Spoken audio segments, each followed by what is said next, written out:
Так, любимая наша тема. Стучит, гремит, на пороге стоит, дверь открывает.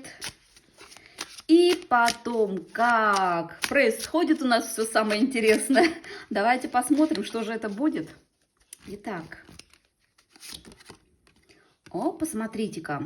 А ведь у нас кто-то из вас собрался в новое путешествие, в новую жизнь, в новые отношения, в новую деятельность какую-то, да, ну, то есть лыжи навострили, да, вы уже в пути, чемоданы собрали. Для кого-то это просто будет действительно вот путешествие какое-то, да, может быть, отпуск, но для многих из вас проиграется это именно как переход в жизни на новый этап, да, то есть я хочу что-то старое оставить, я хочу переходить в новое, я созрела, пришло время, а время пришло, потому что по десяточке мечей, это вот, понимаете, это все, вот пришло время, это уже потолок, это граница, когда человек понимает, что все, уже больше ничего не движется, да, мне нужно идти куда-то, мне нужно переходить на новый уровень, да, и действительно так оно и будет. Посмотрите, семерочка кубков показывает нам, что выбор у вас будет. У вас есть куда уходить, у вас будет куда уходить, у вас будет что выбирать, да?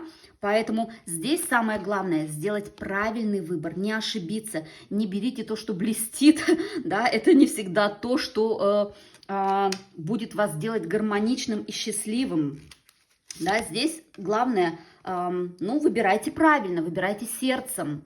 Посмотрите, ну вот для женщин, возможно, это будут новые отношения, связанные с каким-то королем кубков, да, потому что король кубков это все-таки любимый человек, влюбленный человек, любящий человек, да, и, возможно, кто-то от кого-то будет куда-то уходить, да. В некоторых случаях вот такой вот король, он, конечно, не всегда выполняет обещание, то, что он обещал. Но в некоторых случаях это действительно вы дадите новый шанс этому человеку. Также, мои любимые мужчины, вы, возможно, захотите перейти на новый этап с вашей любимой женщиной. А почему? Посмотрите, потому что у некоторых вот была действительно ситуация разбитого сердца, да, что-то не ладилось, что-то не получалось, что-то доставляло боль, у кого-то были треугольники, мои хорошие, да, и вот, ну, такие отношения, как чемодан без ручки, их нужно заканчивать, да, нужно уходить новое, не бояться, убирать все вот эти вот страхи и действовать себе во благо, только себе. Счастья вам!